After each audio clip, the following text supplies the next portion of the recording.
Good morning. Good morning. I'm Mike Zafrowski. Welcome to the Church of the Holy Spirit, John. Thank you for having me. And this is for the 145th session of Faith at Work. Since few of us started this back in December of 2009. But before our discussion, as we always do, we'll start with a prayer. Father Luke.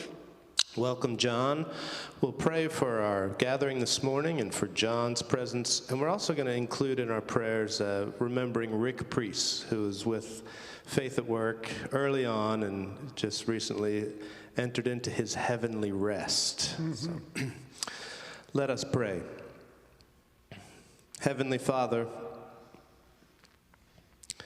you give us life on earth and opportunities to pursue various quests over a lifetime. Guide us in our work and in discerning the significant purposes and possibilities opening in our communities. Help us to find our place and to bring our faith to work in the right way. We thank you for all the ways our guest, John, has discovered, adapted, and participated in the activities and programs that bless the souls of so many children, their bodies, their households, their families, their lives, sharing in our community. May his vocation and ours continue to proclaim the Lord's favor, giving the blind sight, the sick healing, and the oppressed freedom. And ultimately, with our friend Rick, when our work is done, give us, O Lord, heavenly rest. Amen. Thank you, Father Luke. Wonderful. John, as we're preparing for this, we're going to cover three big items: your life story, very, very interesting, your faith journey, and importantly, how you bring faith to your profession, to your work. We've had speakers of virtually every single profession. As you and I discussed, God does his work. Many different people, many different professions, all very unique, including very specifically your own. You saw John's background in the announcement, but he's a lucky man. He loves the Lord. He loves his wife, Carrie. Loves their son, Connor. Loves their two dogs.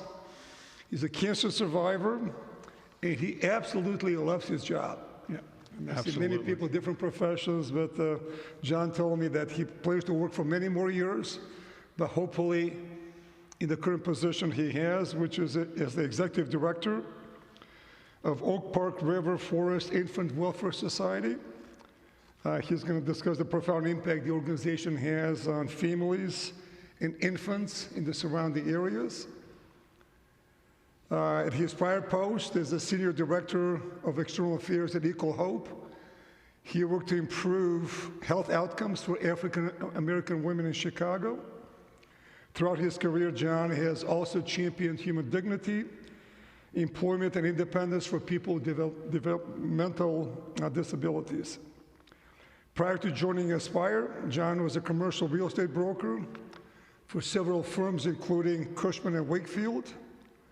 While working in commercial real estate, John began to truly understand the intersection between faith and the marketplace.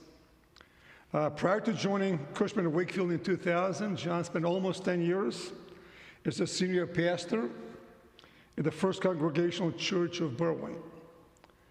During his tenure, John spearheaded a community-wide movement that advocated community change through a comprehensive human rights legislation, which was heralded as one of the most significant legislative approvals by the Berwyn City Council.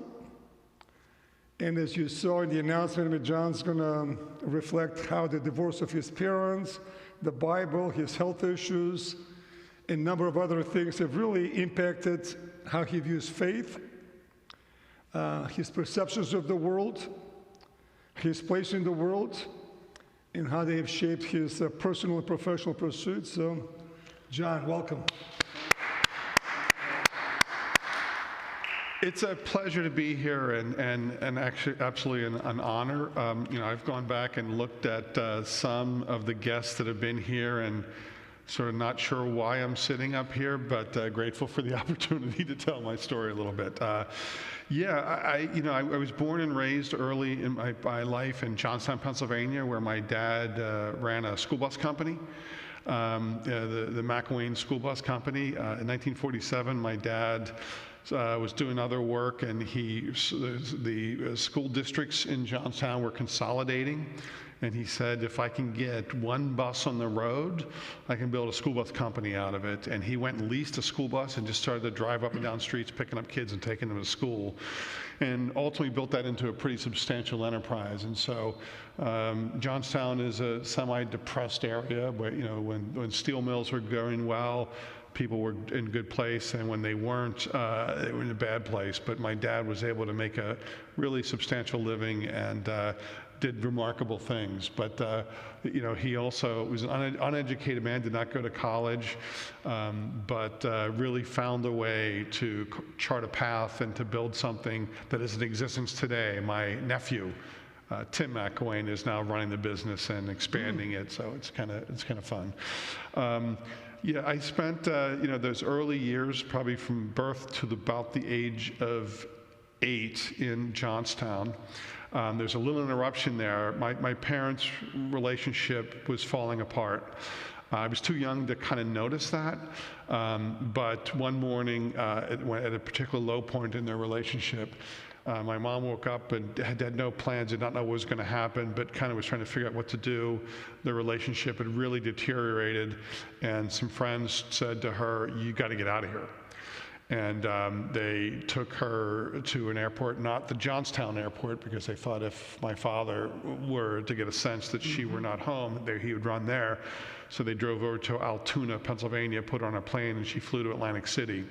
So she left to the three of us, my older brother Tony, my younger brother Tim, Tim was probably a year and a half old, with my dad.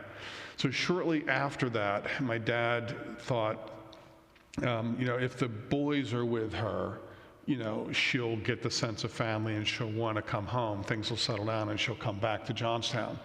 So he sent the three of us to live with her. And then probably, I don't know whether it was 4 or 6 months after that, we'd gone back to Johnstown to spend Christmas with my dad. So my mom was in Atlantic City, and the three of us were with my dad for Christmas. And I was about 4 and a half, and I kind of had fun. And so I said, "Dad, I want to stay here. I like this better. I like it more here." And so when we were driving from Johnstown, Pennsylvania, it's about a 6-hour drive to Atlantic City, my dad sort of coached me and said, when we get there, I'll tell you when to talk, and you tell your mom you want to come back, and she'll probably say no. And he gave me some pointers. And so we got to my mother's house in Atlantic City, actually a town called Margate, which is on the same island of Atlantic City. And he tapped me in the butt and said, "Go ahead." And I said, "Mom, I want to go back and stay with my dad. I like it up in Johnstown."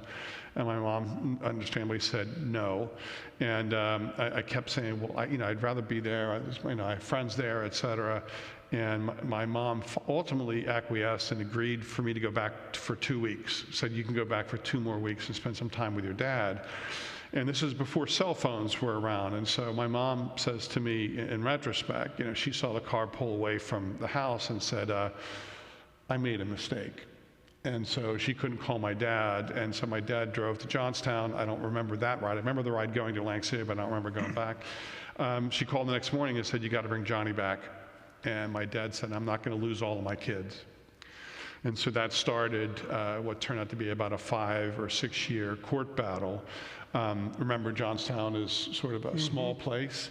There are a lot of, there's not a lot of people, but my dad knew all the judges, he knew all the school superintendents, he knew all the police officers. And long story short, every time they were about to go to court together, either the lawyer that my mom had would resign, or the judge would call out sick, and so it took 5 years to get to a point where they actually could come together in the legal system and address my developmental needs and the family's developmental needs. And so my mom ended up hiring a guy, Jimmy DiFrancesco, who hated my father. And he would love the opportunity to take a shot at my dad in a public forum. So anyway, long story short, the argument was my dad said, I have a bigger home, I have more amenities, I have more disposable income, Johnny's very comfortable, we have a female caregiver, and I will talk about Aldine in a little bit. Aldine was my father's cousin who moved in with us, and she was sort of my mother. I have real sadness because when I left, I never saw her again. And I didn't think about it until I was an adult, that she raised me for 5 years. She was my mother, and I never got the chance to speak with her. And as an 8-year-old, I didn't think much about that. When I became sort of 20 and 25 and 30, I'm like, wow.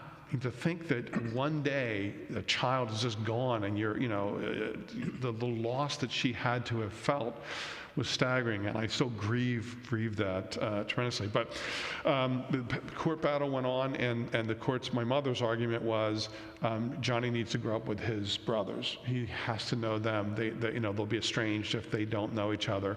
So the courts settled on I had to move in with my mom in Atlantic City. That happened in about April, and my dad built this home. Wasn't a great home. He was not really an architect, but he made sure there was a big room that had a bar in it with 2 kegs fully on tap and a barn behind it, and he entertained a lot in his world. And so my dad, I would come home at 2:30, 3 o'clock in the afternoon after the court thing, and my dad would be home sitting there with a drink in his hand, and I didn't make again, I was about 8. So I didn't think much about it. And then on June 5th or 6th, the last day of school, I got home, my dad said, let's go for a ride, and said, look, the courts have stepped in, and you have to leave Johnstown, and you have to move in with your mother in Atlantic City. And, I broke down crying, and I don't want to do this. And he said, there's nothing I can do at this point. You have to. You have to go. So 3 or 4 days later, I was over at a friend's house playing, and my dad called me and said, hey, you got to come back. Your mom's here. So I walked back to the house, and there was a sheriff, there were a couple police cars. I mean, it was kind of a traumatic moment. And so, I'm looking at this sheriff and the lawyer and my mom, and so we packed up my stuff and threw it in the car, and we drove away. And I was just crying, and my mom said, I know this is traumatic for you, but I really think you need to know your brothers. And I said, that's my home, and that's where I want to be, and you're taking me away from the place I want to be. And it was obviously breaking her heart, and she said, look, after, probably a lot of pain of me just crying, she said, if you come and stay with us for a full year, and you decide you'd rather be there, you can go back. And then I had a little bit of agency, and I felt, okay, that I'll do that. That's fine. So, got to Margate on the island of Absecon Island, where Atlantic City is at the north end, then a town called Ventnor, then Margate, then a small town called Longport. So I moved in with my brothers. My brother Tony was. I've got issues with Tony. Now, Tony's my a very dear, great brother, but I have issues with him. He used to beat the living daylights out of me. Is he watching, you think? Yeah, he will. He will. I sent him the link. But, Tony was hurt that my dad took me and didn't take him and didn't understand that. None of us understood the whole dynamic and how it happened and why it happened, but we ended up apart for 5 years. And so things were pretty rough in the house. And after one, a bout of fisticuffs, I was, crying, and my mom said, I can't do this anymore, John. If you want to go back, you can go back now. And for some strange reason, I said, no, this is the place I need to be. And so I stayed. So that settled it. So I stayed there, and Tony and I worked it out. And I don't mean to pick on Tony. Tony's a wonderful man. He's a phenomenal father. The intuition he has as a parent is really remarkable. And growing up with him, I wouldn't have expected that. He was a bit of a knucklehead, but he's a terrific father. He's got great kids and a great wife. But I was there, and one of the things, so that divorce was really formative for me, because all of a sudden I'm in a house without a father figure, and I had a father figure for 8 years. And I got into church and And John, loved- if I could just make a comment. I mean, first of all, thank you for sharing that. One of the real privileges, blessings, being in this position along with Bob, Mamie, and Rick Priest before that is to actually to get to know people. yeah. Even, again, we've been friends now for a couple of decades, but even as we're sharing your information, your comment was, I'm not sure how much of this, if any, I'm going to share. I'll see what the Holy Spirit is prompting me to do. And again, I was reading through my notes from our discussions also that your father, not very educated, became this huge business success. I think he even met with President Nixon at that time. He did, yeah. It was- But somehow never the ability to appreciate, if you will. And anyway, without going through details, again, I truly appreciate it, and I encourage people. Read David Brooks's book. Unless you really get to know someone really deeply, it's very difficult to fully appreciate where they're coming from in their subsequent professional setting. I just want to say thank you for sharing that. And again, this is a very touching. How touched you were to recall all those things. So anyway, I just want to say thank you. Well, no, thank you for that. And, I'm never afraid to talk about these things, but, when you're at a cocktail party, this is a little bit much to sort of unpack. Those are the sort of the early sort of transitions in my life that led to this moment where God sort of came into my life. And so, around the age of 8, 9, my mother really liked this church, the Margate Community Church, beautiful church, not about 2 blocks from the beach, and just a wonderful place. And so I started attending church with her, and I'd go to Sunday school. And, again, this is where I said to Mike when we did the preparation for this, I really don't want this to be a therapy session, so if you got to cut me off, cut me off. But I did have some problems with academics, and I was a slow reader. And, I don't want to say I was dyslexic because that's not true, but I was a slow reader, and comprehension it took me a lot of work to really to stop and read something and then comprehend what I need to. And so I used to get taken out of classroom and to go to a special reading tutor, and I hated being separated from the class, and I felt, like an other, and I felt outside the mainstream. And so I really, what do I do to improve on this skill that will be important for me?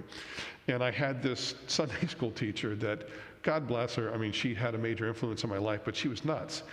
And she just said, if you want to read about war, and you want to read about famine, you want to read about people dying, read the Bible. And I'm like, it's like a weird motivation, but okay, So, It was the red color, right? Red Bible. yeah.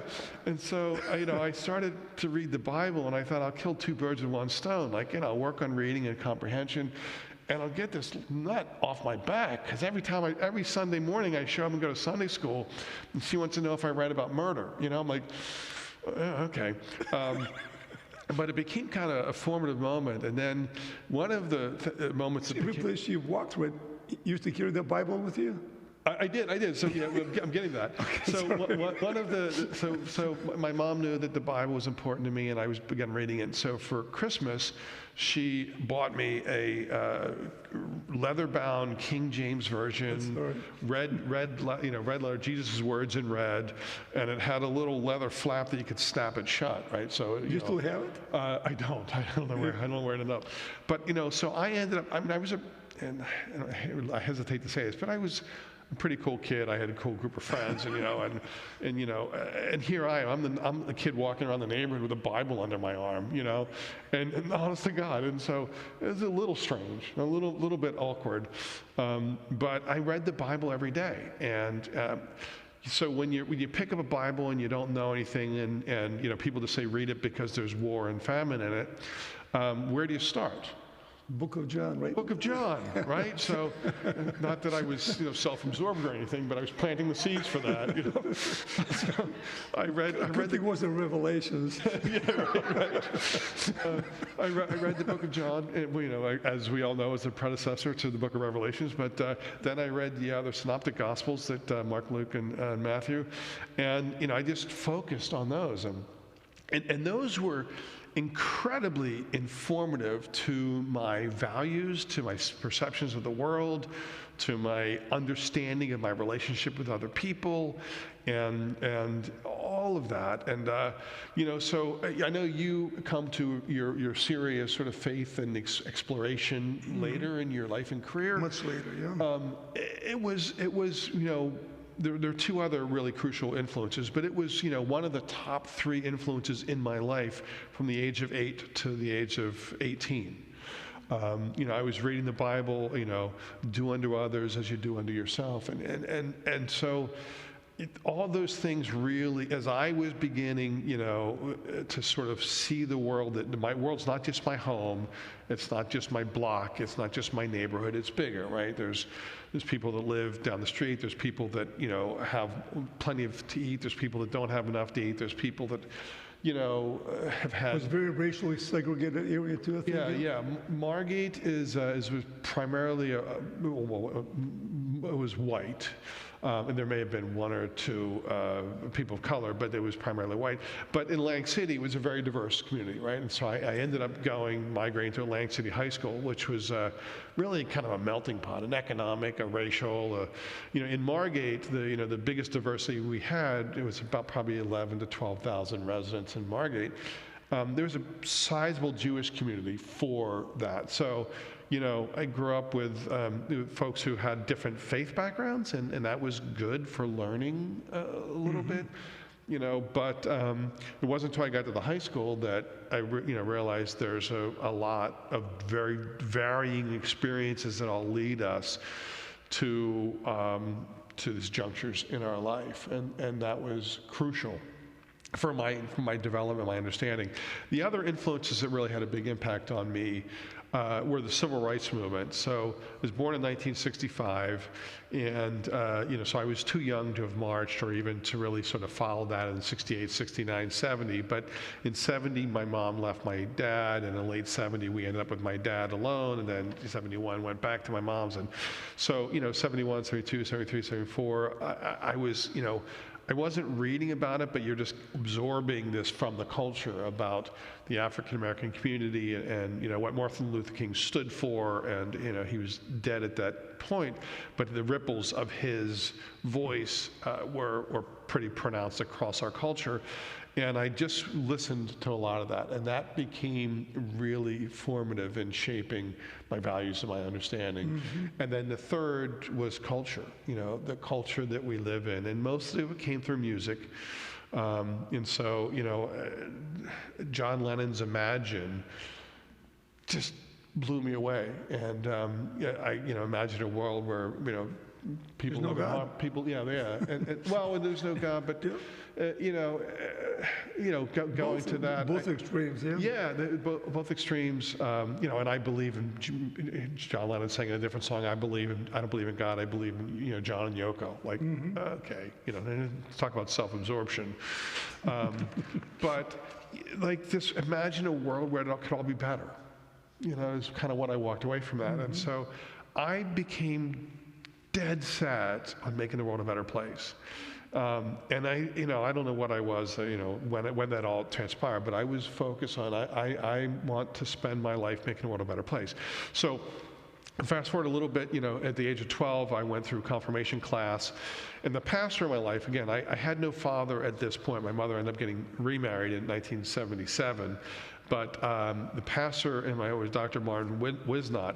He was a German immigrant. He could speak 7 languages fluently, had preached in 4 different languages and 4 different continents, and was just a larger-than-life figure. He had this amazing ability that he would write all week long as sermons, but he would step into the lectern with probably 2 or 3, maybe 4 5x8 note cards with some bullet points on it. And he would just start speaking, and he had that ability to speak in a way that everybody felt that he was talking directly to them.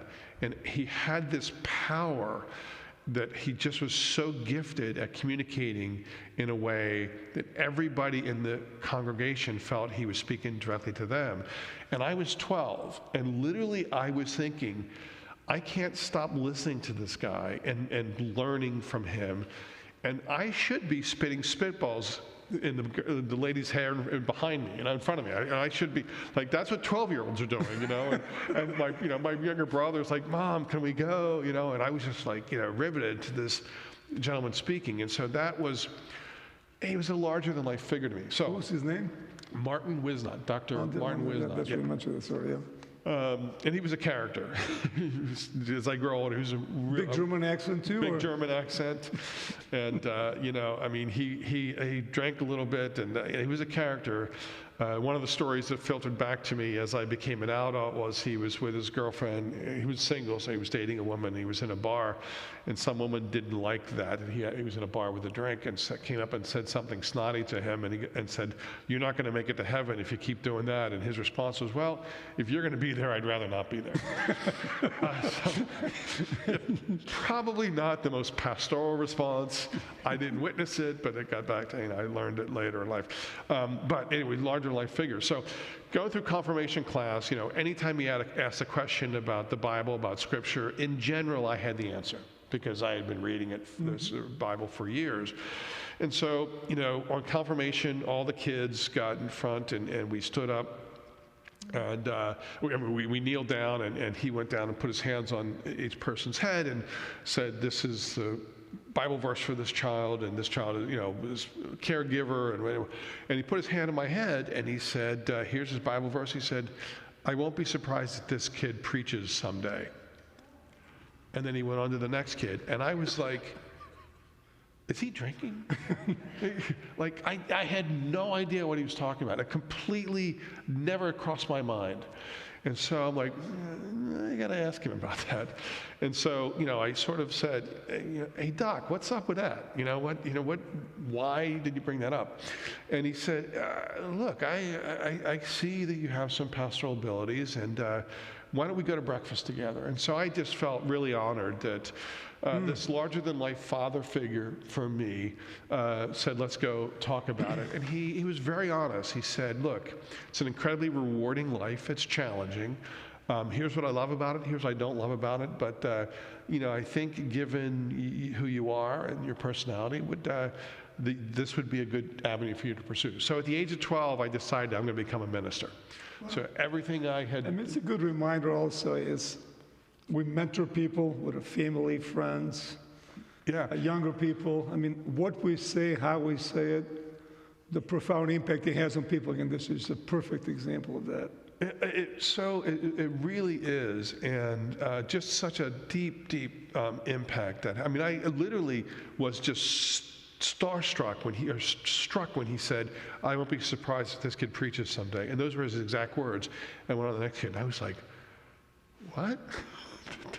What? Yeah. Anyway, so I began saying at the age of 12, I'm going to become a minister when I get older.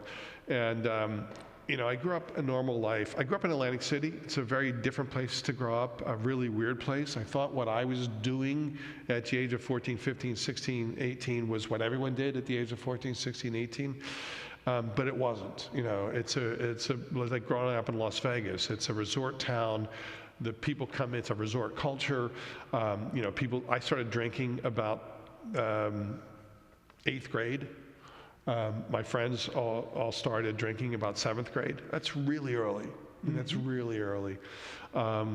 Sex came into our lives much earlier than it should have, but we were in a resort town. It was just part of the culture. Not to say that's a good thing, but it is. It was.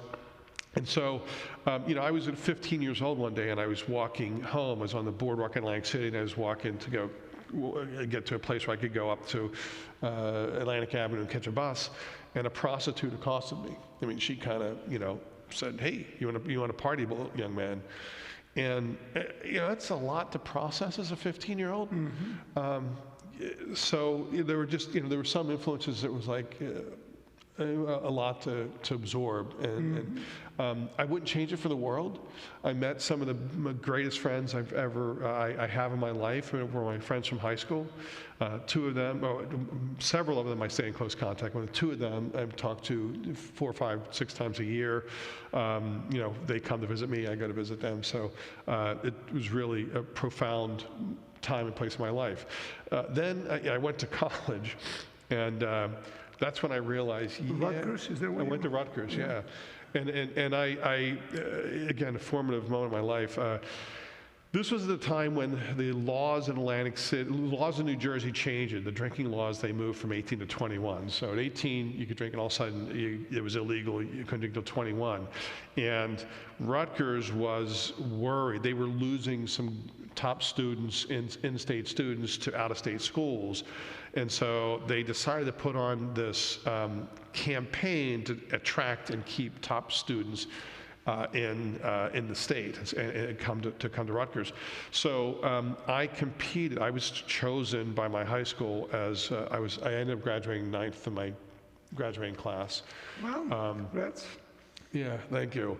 So when I was a sophomore, when I was a junior, I competed for this and competed for a full scholarship to go to Rutgers. Well, I didn't get the scholarship, but what I did get, I was accepted as a junior. So I knew that I had this backup. And on August 28th, 1982, my mother was in Virginia with my stepfather visiting his sister. And I was with my boss. I was the first mate on a charter fishing boat, and I was at a party with him. I had a couple of beers. I was not drunk. It was late in the afternoon. I was getting ready to go back to the island. We were on the mainland. And he drove me to the corner, let me out. I got out of the car and I walked up to the corner, and I was going to go hitchhike, which I did all the time, to get back to the island to hang out with my buddies. And I got struck by a car, broke my leg, knocked me out, and I woke up in the hospital. And so I'm lying in the hospital, and I kind of come to, and I'm looking at these white walls, and I'm like, where am I? And they said, you're in Sher Memorial Hospital. I said, what happened? They said, you were struck by a car and you broke your leg. And I said, oh my God, am I okay? They said, well, it's pretty bad. And I looked over and I saw John Heron, the captain of the boat, weighing himself with a Budweiser in his hand. So I was like, okay. So he was there So long story short, he ended up, he said, John, you got to give me a phone number. I got to get a hold of your parents, because I was 18 and they wanted to talk to my parents before they did anything. And so literally he called my house, and it kept ringing. I said, I don't know where my parents are. I was still in shock. I couldn't remember they were in Virginia. And so I gave my neighbor's number, called my neighbor. My neighbor walked in, unlocked the door of my house, came into the house, was looking for like a note, like where's Ginny?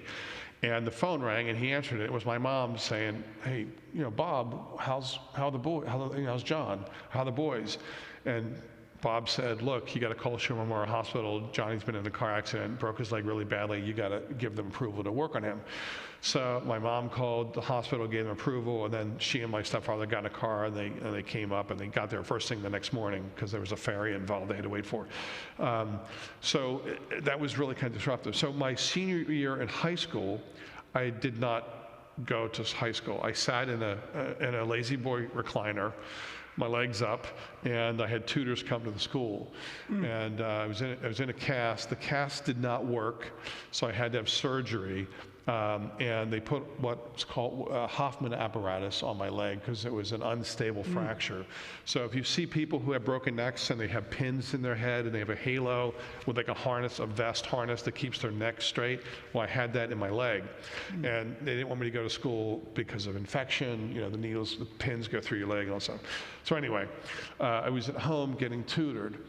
And I was bored, and so anyway, long story short, the reason why I bring that up is I really didn't want to fill out a bunch of applications. I was accepted at Rutgers. It's a good school. I'm going to Rutgers. So that was my choice.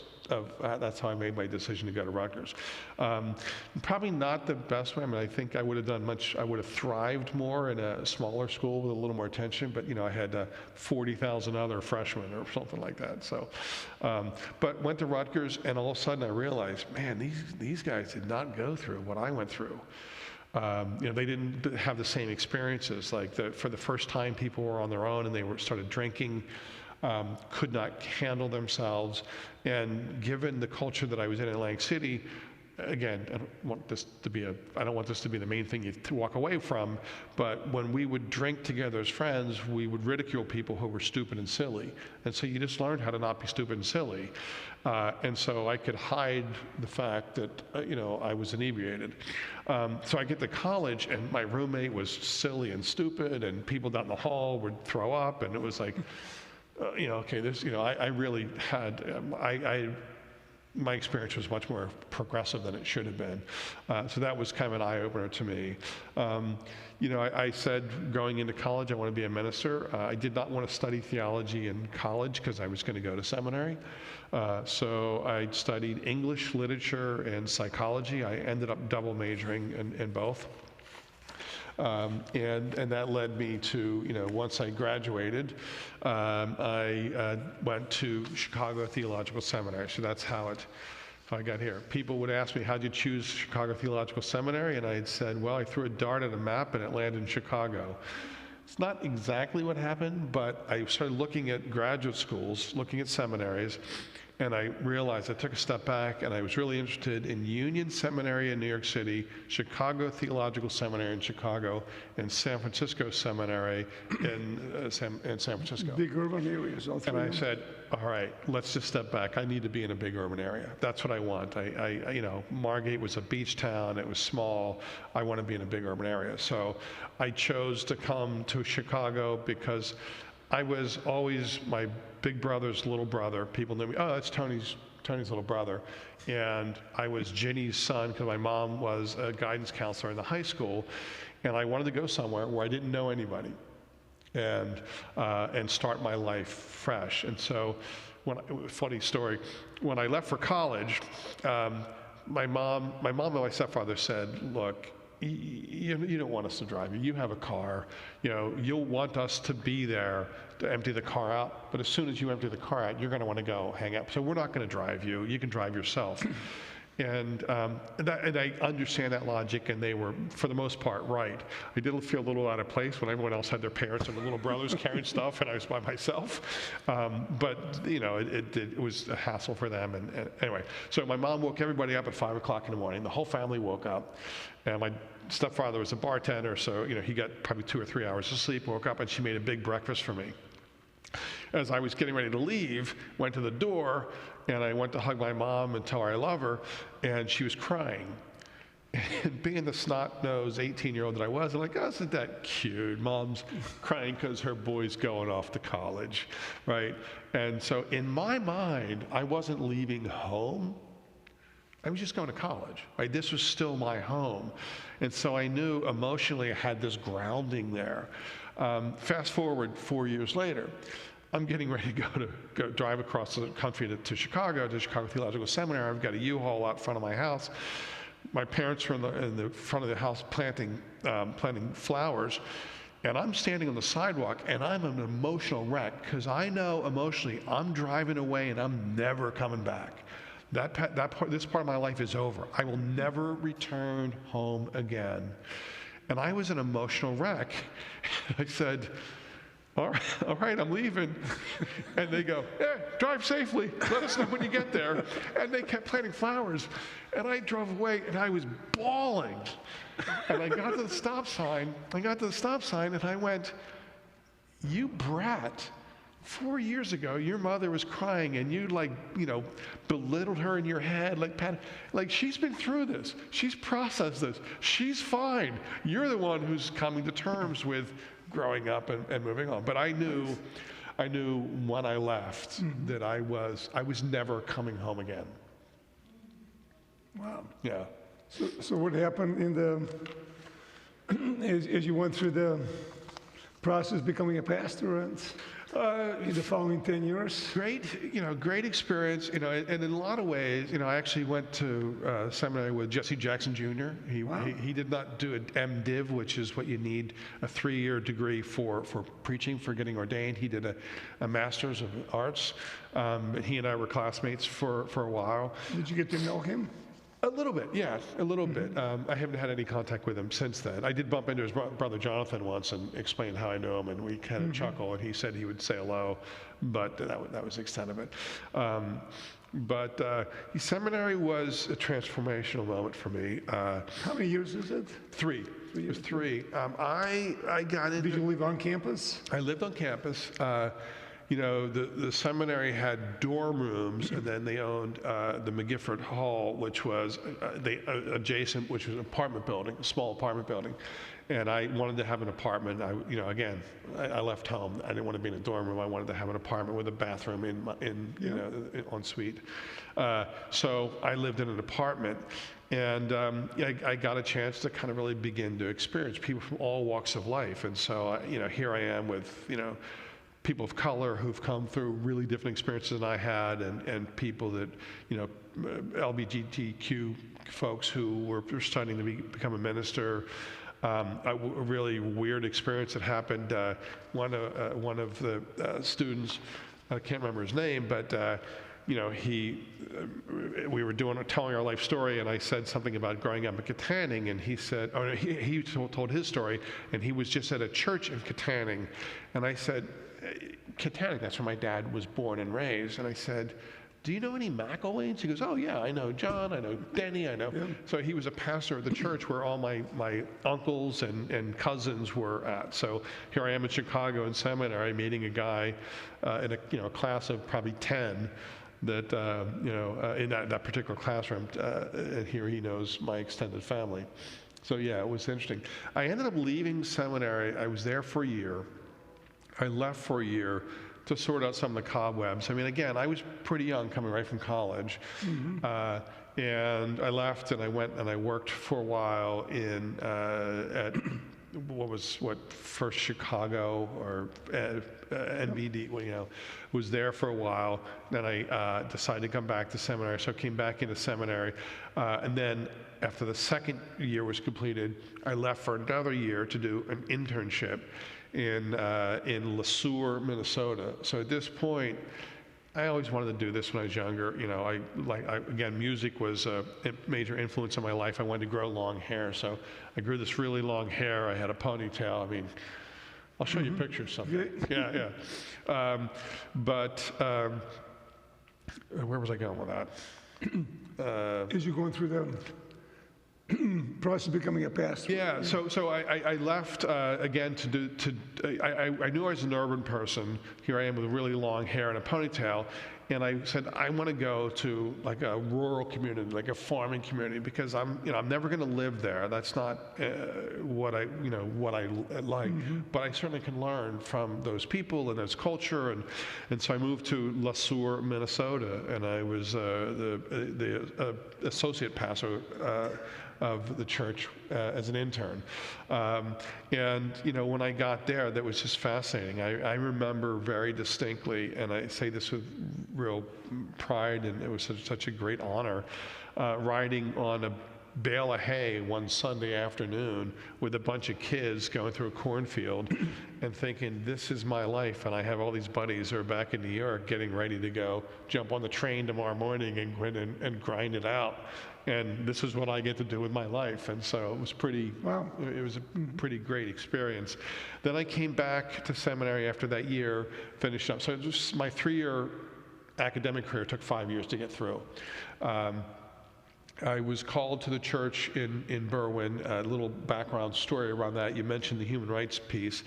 I was called to the church in Berwyn in 1992, and the way I got called was a very close friend from seminary was an interim pastor at the First Congregational Church of Berwyn.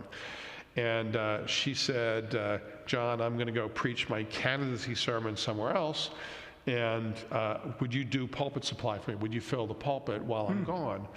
And said, sure, I'd be happy to. So I went out and preached for this church, and the church knew that she was leaving. The church knew I was graduating, and they said, what's John up to? And so Kathy said, hey, they're really interested in you becoming the next pastor. Wow. And I thought, well, I wasn't thinking of becoming a senior pastor. I really wanted to work under somebody so I could learn, I could make those mistakes and have somebody to correct me. I mean, I had enough sense to know that I didn't know everything. They basically said, well, if we accept you for your flaws and mistakes, will you accept us for our flaws and mistakes? So I said to Kathy, I'm willing to talk to them, but I got to warn you, I am not sure I'm going to feel comfortable. And the reason was, that was 1992. In 1991, no one probably remembers this, but there was a major racial incident in Berwyn. A Jamaican-American family had moved into the heart of Berwyn, 26th and Kyler. They bought a house. And somebody threw a brick through their front picture window. They doused the porch with gasoline, set it on fire, and attached to the brick were notes that say, "Go back where you came from." Now, there were African Americans that lived in Berwyn at that time. They lived more in the periphery. So the teachers and those folks knew that there were, the demographics were changing, but a lot of the longtime residents didn't. Well, City Hall literally shut down, locked the front doors, sent everyone home out the back door, and said, "Do not speak to anybody." No, and particularly the press. And so this was national news, right? So Peter Jennings was covering this. This was a big deal that this racial incident happened in this town right outside of Chicago. And I thought, if I go there, they're going to burn me at the stake. Because again, civil rights was one of the key influences in my life. I know I will stick my nose in that and I'll get in trouble. And while I was interviewing, one of the people in the interview on the committee said, "You obviously heard of our community recently in the news, and this is embarrassment to us. This does not represent who we are as a community. It does not represent our values. What would you do to address that?" And I said, "Wow, okay." And I said, "Honestly, I'll be honest. I do not know what I will do, but I will do something." And I said, clearly there had to have been some kind of response from the religious community. I'd want to learn what they did, what worked, what didn't work. But I will do something. I promise you that. And so when I got there, the first thing I started to do was to galvanize people, talking to different groups, the Kiwanis Club, the superintendent, the mayor. The mayor had turned over. There's a new mayor, and he was supportive of whatever I was doing. I didn't even know what I was doing, but I was building this community-wide movement. Fast forward, long story short, that ultimately gave rise to legislation that was passed called for a human rights ordinance to hire somebody to manage human rights in the city of Berwyn. And the local paper called the Berwyn Life published an article saying this is the most momentous legislation ever passed in the city. The mayor sent me a letter accommodating me for doing this. And I, it felt pretty good. I said a prayer when I was younger, when I was a child wanting to become a minister, and I said, I don't want to have a life that's just all up, that's just all positive. I want to understand in my own life what people go through. I want to have joy and I want to have sorrow. I want to, sadly, that was one of the prayers that absolutely came true in my life. There were times like, God, why did I say that prayer? But I learned a lot from those ups and downs. And Hey, John, I need to apologize. No. I love listening to your story and did not do a very good job moving us along with about 15 minutes Q&A included. Yeah. We have more than half the questions. Yeah, let's get to it. You're a very good communicator. Maybe if you can walk us through, the 10 years there, quickly move through the real estate. And obviously, the work that you're doing at Aspire, the work that you're doing right now, the influence is so profound, and I'd love to have some time for Q&A. So again, I should have done a better job moderating it, but maybe give us 5-6 minutes covering the biggest part of your life, obviously, your bride, Carrie, but anyway. Thank you. I'll let you decide what you cover. Coming from a divorced family, I was really dead set on marrying and staying married, and I have a fabulous, wonderful relationship with my wife. I mean, we will argue about whether or not it's partly cloudy or partly sunny, but that doesn't really matter. It's never material stuff. It's always silly, stupid stuff. So I got married. In terms of my career jaunt, so I was at the church. I left. I went over. What was the reason you left the church, maybe? So I knew going into ministry what to expect. I knew that, every minister has 2.5 children.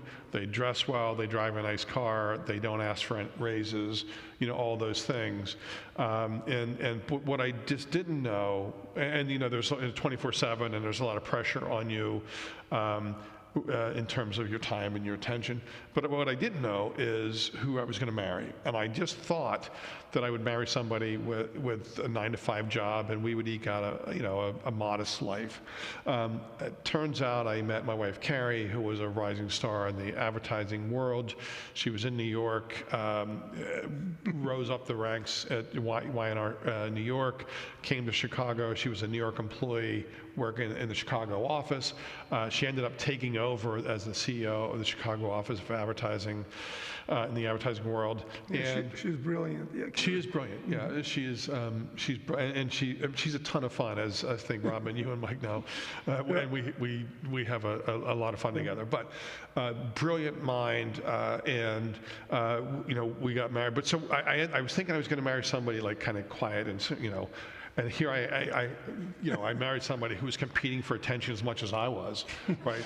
And so for the first 10 years of our life, like I would start telling a story and she would cut me off and take the story, and then I'd be like, God damn it, you got to stop interrupting me, And she's never stopped interrupting me, And I admire her for that, but she's got a lot of the same sort of. She's a great storyteller. She knows how to capture attention. She knows how to be relevant. She can process any situation immediately. I have to think about it. Like if we're in a difficult conversation, I'm not going to say something that I haven't thought about, and so I might come back to you later and go, Mike, in our conversation, you were saying such and such, because I need to make sure I'm not going to say something stupid. And she just can reply quickly. So anyway, here I am. I'm with a woman who, is in the corporate world. She's a rising star. We're now having dinner with her clients, CEOs, and my life is, I have more disposable income than I ever thought I would have in my life. I needed a computer right after we got married, and I went and bought it. And I'm like, I never would have had the income to just go. I would end up buying on credit. And anyway, so I was in a very different world. And in seminary, I learned a lot about, the evils of capitalism, and money is bad, and the love of money is bad. And my wife looked at me and said, "What the hell are you talking about? Like, look, I'm a good person. I run this company. I'm fair to my employees, And I started to realize all these people, I wouldn't be sitting here if it wasn't for her. Like, we would not know each other. And I met all these people who were in very different stratas of our economy and of our, with different arrays of wealth and experiences. And I'm meeting the nicest people in the world that care deeply about Chicago and give, to their churches and give to not-for-profit organizations. And it was eye-opening to me to be able to be in that seat and have these conversations.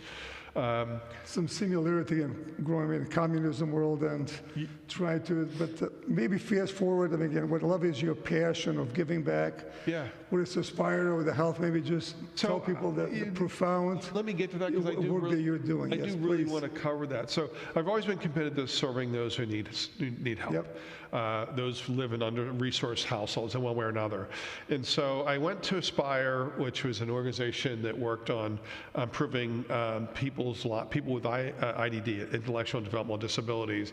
And the real role that they play, the niche they have in the marketplace, is inclusion. And so they really look for ways to include people with disabilities into the workforce. And so my relationships and connections with people in business, my comfort in talking to them about business and how to include somebody with disabilities. We had this small social enterprise that I ran called Aspire Coffee Works.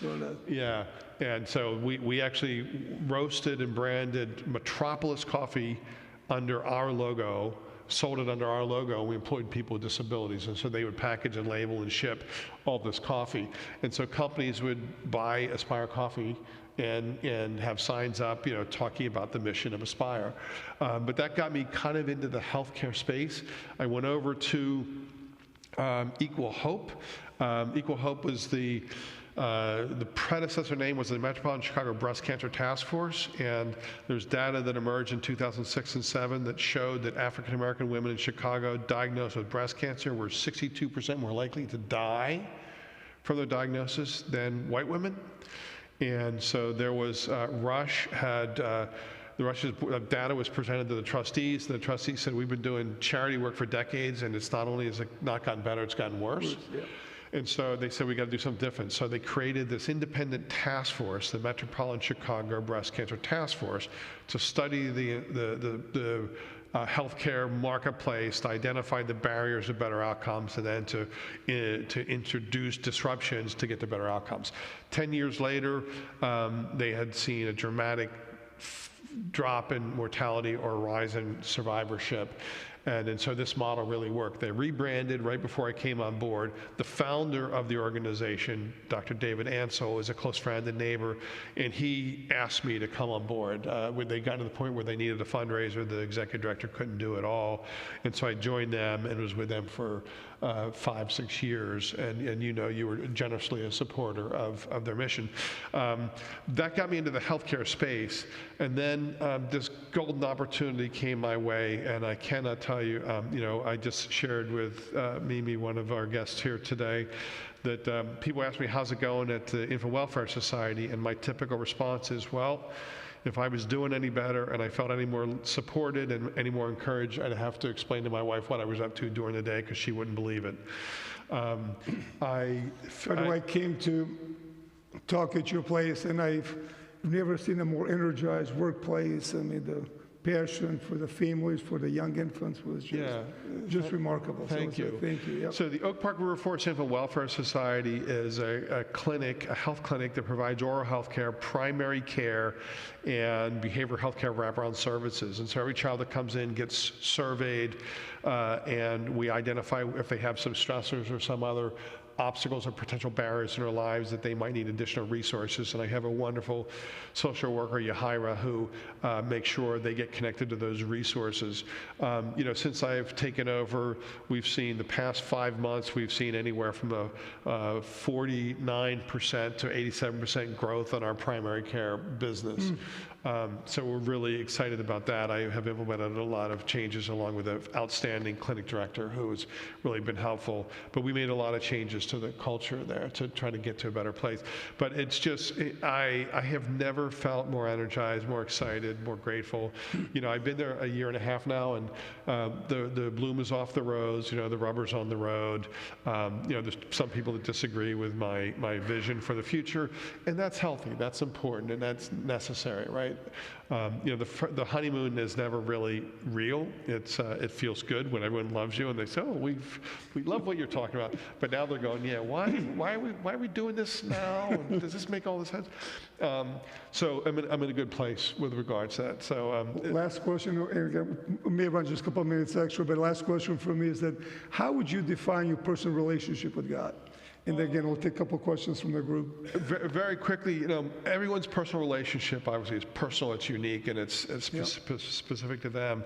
My relationship with God started at the age of 8 or 9, right? And so as I was forming, that just became instrumental. And one of the questions you might have asked was, who's your favorite character in the Bible? Yep. And it's the cheapest, easiest answer in the world, but it's Jesus. And not because it was really that, but because literally his words shaped my values, and everything, the turning over the tables, at the temple. We had a Bible study yesterday. There was the passage on, actually the 12 passages right before that. Right. He's walking in, all of a sudden he flips. How important the integrity of the worship space is, and so God has always been in my life. God, I know that the values that I have, the things that lead me to become the executive director of the Oak Park Workforce Civil Welfare Society, we're dealing with a lot of stuff right now. I mean, ICE is out in the world and people are terrified to come. And so we have to prepare my staff. We have to, we have protocols. I've said to my frontline staff, you don't have to do anything that you're not comfortable doing. So if you're not comfortable doing anything, don't do anything. But here's what we're going to do if we see ICE walking down the street and coming to the clinic. Just because people are terrified, and it's just a bad time in our country. We will get through all this, but there's just a delight. We have one of the things we do that's really fascinating is in our health clinic, in the waiting room, we have what's called a giving library. And you saw that, right? And so there's a library, it's behind a glass wall, and kids run in. They go, and they get to take a book, and they can take 1, 2, 3, 4 books that they want, and they're their books. They stay with them, and so that's a really nice way to connect with kids. When you go to the dentist, most people don't get excited. But these kids come in and they're filled with joy and filled with excitement. And then there are a host of other things. We have pet therapy, so 2 or 3 days a week, kids come in and there'll be for 2 or 3 hours a day, there'll be a therapy dog, or sometimes there's bunnies. And so we have a gracious donor and very dear friend who oversees that whole project. And it's, Thank you, Brother John. Yeah. I wish we had a little bit more time, but a couple of questions from here. Rick? Just a second.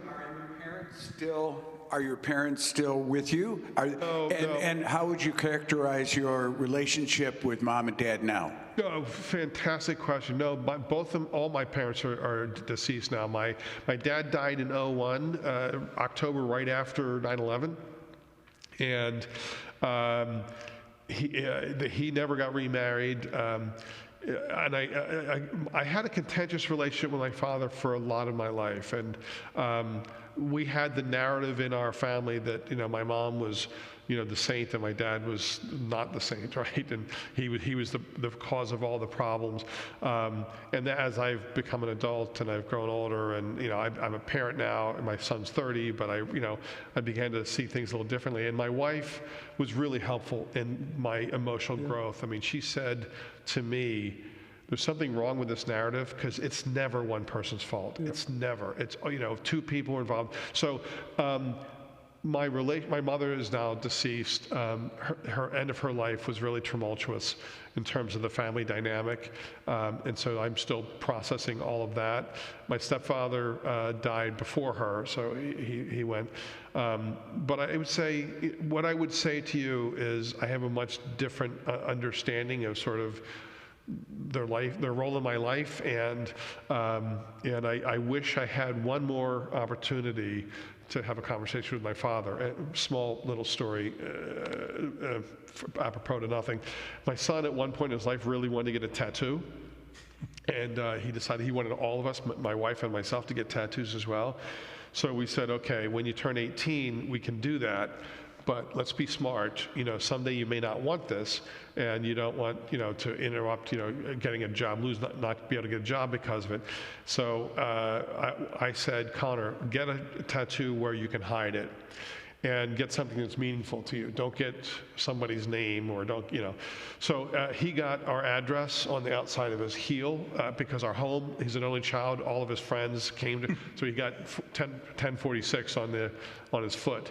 And then I got a school bus on my left shoulder. I said, I've always had a head-butting relationship with my father, and now that I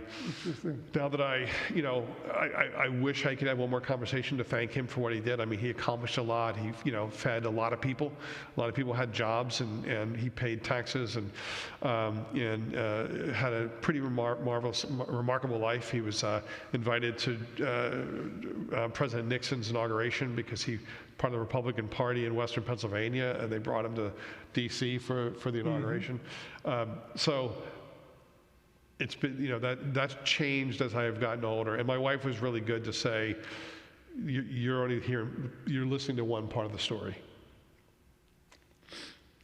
Yeah. Last question. Maybe always has great questions. I'll just make one comment. Mostly, I grew up in Pittsburgh. You did? I Okay. did, and that sense of diversity, even though there was not a lot of racial diversity in my class, you were very aware of different pockets, and my dad was an Italian immigrant family.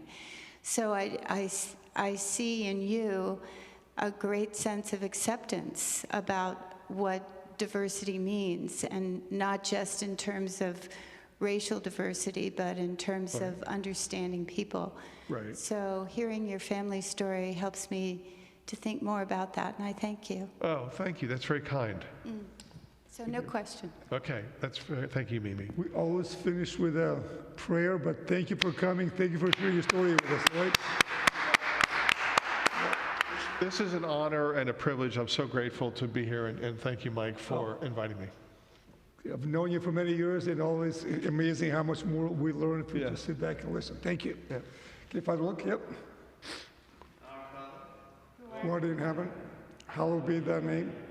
Thy kingdom come, Thy will be done. on earth as it is in heaven. Give us this day our daily bread, and forgive us our trespasses, as we forgive those who trespass against us. Lead us not into temptation, but deliver us from evil. Thine is the kingdom, the power, and the glory forever. Amen. Thanks. Thank you. Really good.